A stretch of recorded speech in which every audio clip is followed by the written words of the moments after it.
Good evening, dear students. I have written match the columns.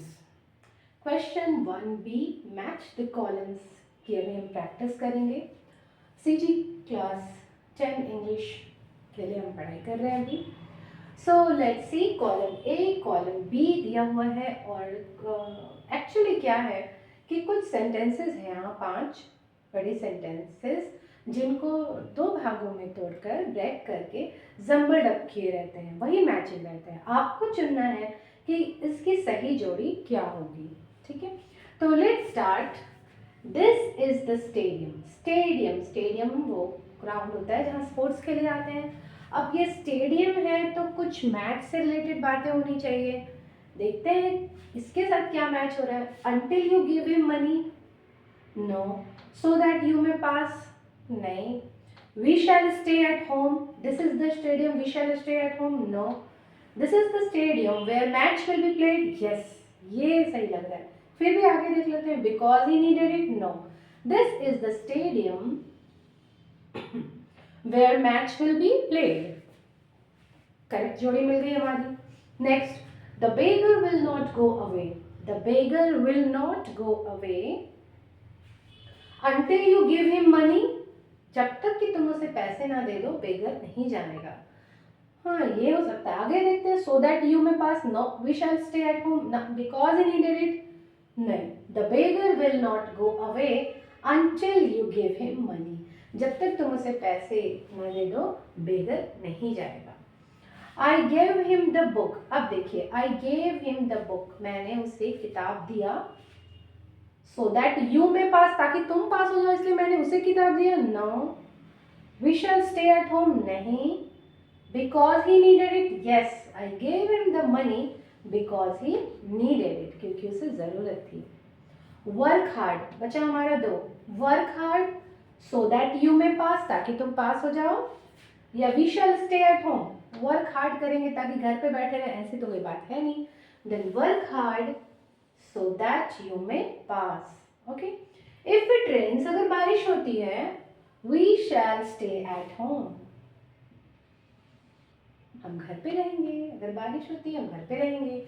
ये है आपके jumbled up part of the sentences को हमने उसको ठीक किया, जोड़ी लगाई और आपका कंप्लीट हो गया मैच द कॉलम्स. और भी एक प्रैक्टिस कर लेते हैं.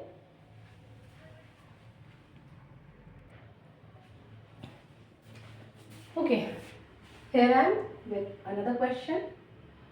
See, although he is poor, when I reached the station, because it is heavy, he helped the others. That he cannot swim, he ran away. Although he is poor, when I reached the station होना चाहिए. Station जाने की बात तो नहीं हो रही है. Because it is heavy, heavy की भी बात कुछ नहीं है.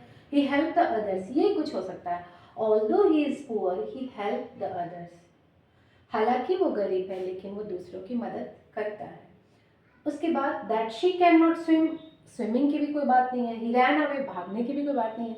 Although he is poor, he helped others. She is so young, वो इतनी छोटी है. When I reached the station, because it is heavy, that she cannot, सी की बात तो यहाँ हो रही है. देखो, she is so young that she can not swim, इतनी छोटी है कि वो स्विम नहीं कर सकती. As soon as he saw me, जैसे ही उसने मुझे देखा, क्या हुआ फिर. When I reached, no. Because it is heavy, no. He ran away. जैसे ही उसने मुझे देखा वो भाग गया. The train had left. Train और स्टेशन की बात हो रही है. देखो, The train had left when I reached the station. जब मैं स्टेशन पहुंचा ट्रेन खुल चुकी थी, लेफ्ट हो चुकी थी. Yes. I cannot lift the box. मैं बॉक्स को उठा नहीं सकता. क्यों? Because it is heavy. क्योंकि वो भारी है. So easy. ठीक है. हाँ, इसको मैंने ईयर वाइज सॉल्व नहीं किया 22 क्योंकि इसमें कोई वेरिएशंस रहते ही नहीं है.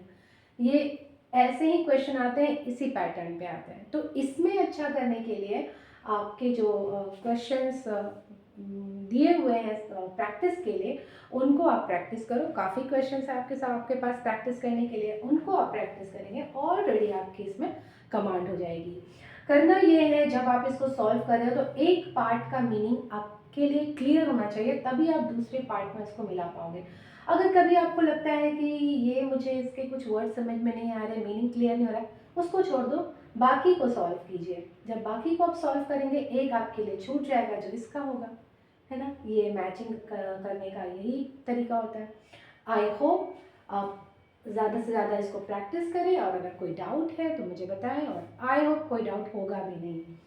तो क्वेश्चन नंबर 1 को हमने ए के 1 को सॉल्व कर लिया, 2 को सॉल्व कर लिया, बी को भी कर लिया, और ये हमारे 15 मार्क्स हो गए, 15 मार्क्स हो गए। अब हम नोटिस हमने ऑलरेडी कर लिया है, अब मैं नेक्स्ट क्लास में क्वेश्चन नंबर 2 की बात करूंगी, ठीक है। Thank you for watching dear students.